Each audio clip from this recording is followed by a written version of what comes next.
संगीता जी, आपकी टीम ने 1 महीने से अधिक धरना दिया था हवाई जहाज़ के मांग को लेकर।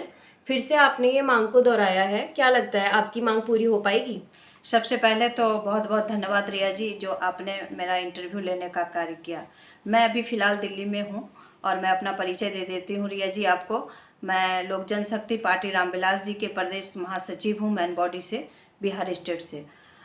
जहाँ तक आपने मुझसे सवाल किया है कि क्या लगता है कि आपको हवाई जहाज़ भागलपुर से उड़ पाएगा या नहीं, हम लोगों ने पहले दिन भी 33 दिन का धरना दिया था। लेकिन जो उस 33 दिन के दरमियान जो ब्रजेश मिश्रा जी की हवाई जहाज़ आई थी, भागलपुर में उतरने की जो बात हुई थी, पता नहीं क्या कारण हुआ, जो उन्होंने हम लोगों को ये लॉलीपॉप दिखाया और फिर से हमारे साथ वही छलावा हो गया जो सदा से भागलपुर में होते आ रहा है। और यहाँ से हवाई जहाज़ नहीं उड़ पाया और यहाँ के स्थानीय सांसद अजय मंडल जी ने हम लोगों के धरना को स्थगित कराया था। और हम लोगों को फिर से लगा, मैं धन्यवाद देती हूँ अपने बड़े भाई कमल जायसवाल जी का, कि जिन्होंने अपनी इस उम्र में भी अपनी जिंदा दिली दिखाई है और फिर से इस मुहिम को चलाया है। और मैं एक बात से और भी आप लोगों को सूचित करती हूँ कि मैं अभी दिल्ली में हूँ।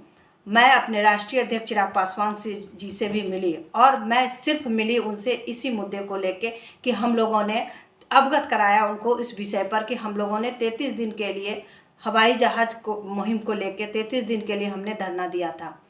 वो बहुत खुश हुए, उन्होंने कहा कि ये बहुत ही सराहनीय कार्य है संगीता जी, आप इसमें लगें। अब मेरी जहाँ पर आपको ज़रूरत महसूस होगी, मैं आपके लिए मदद करने के लिए तैयार हूँ। मैंने उनसे तुरंत कहा कि बस मुझे इतना ही आप सहयोग कर दें कि मैं सिंधिया जी से फिर से मिलना चाहती हूँ। उन्होंने तुरंत सिंधिया जी को कॉल लगाया और उनसे बात हुई। संभवतः उस समय वो ग्वालियर में थे, अभी भी वो नहीं आए हुए हैं। और मैं अपने भागलपुर वासियों से कहना चाहूँगी और बड़े भाई कमल जायसवाल जी से भी मैं कहना चाहूँगी कि जब तक मैं दिल्ली में हूँ, मैं इसमें प्रयास कर रही हूँ कि मैं एक बार सिंधिया जी से मिलूं और अपनी बातों को रखूं कि भागलपुर से हवाई जहाज़ उड़नी चाहिए और ताकि वहाँ जो सुविधाएं हैं वो सुविधाएं भागलपुर को मिलनी चाहिए। क्योंकि भागलपुर स्मार्ट सिटी में आता है, फिर भी आप लोगों को ये मूलभूत सुविधाएं अब तक क्यों नहीं मिली हैं?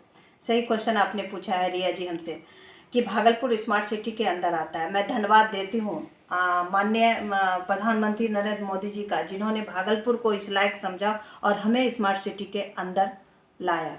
लेकिन मूलभूत सुविधाएं की अगर आप बात करेंगे तो मुझे फिर से हंसी आती है अपने मुख्यमंत्री नीतीश जी पर, जिन्होंने बिहार को आगे ले जाने का काम नहीं किया, तभी हम यहाँ के मूलभूत सुविधाएं से वंचित हो गए। मैं अभी पूरे बिहार की बात नहीं करूँगी, मैं आपने क्वेश्चन पूछा है भागलपुर का तो मैं भागलपुर की बात करूँगी। मुझे हंसी आती है कि भागलपुर स्मार्ट सिटी के अंदर है, फिर भी यहाँ राजधानी नहीं है, यहाँ शताब्दी नहीं है, यहाँ डीआरएम नहीं है, इस यहाँ हवाई जहाज़ नहीं है।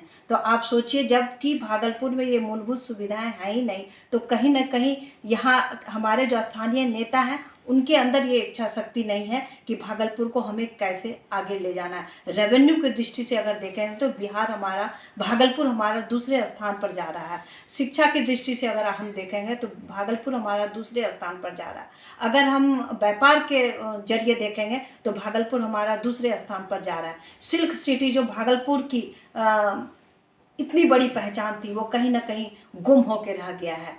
और अगर हवाई जहाज़ यहाँ से उड़ती है तो हमारा ये व्यापार बढ़ेगा, हमारे लोग, बाहर के लोग जो हैं वो आना शुरू कर देंगे। आपने देखा है कि सुपर स्पेशलिस्ट हॉस्पिटल बन के तैयार है, लेकिन वहाँ पर फैकल्टी, बड़े बड़े डॉक्टर आने के लिए तैयार नहीं है।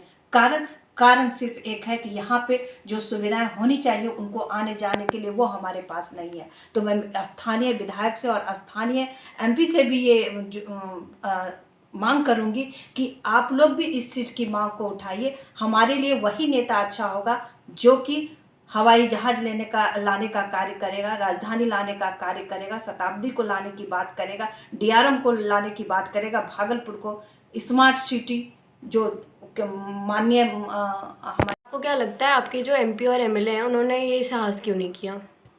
आपने बहुत सही क्वेश्चन पूछा है रिया जी हमसे कि हमारे जो एमपी और एमएलए भागलपुर से, उन्होंने ये प्रयास क्यों नहीं किया।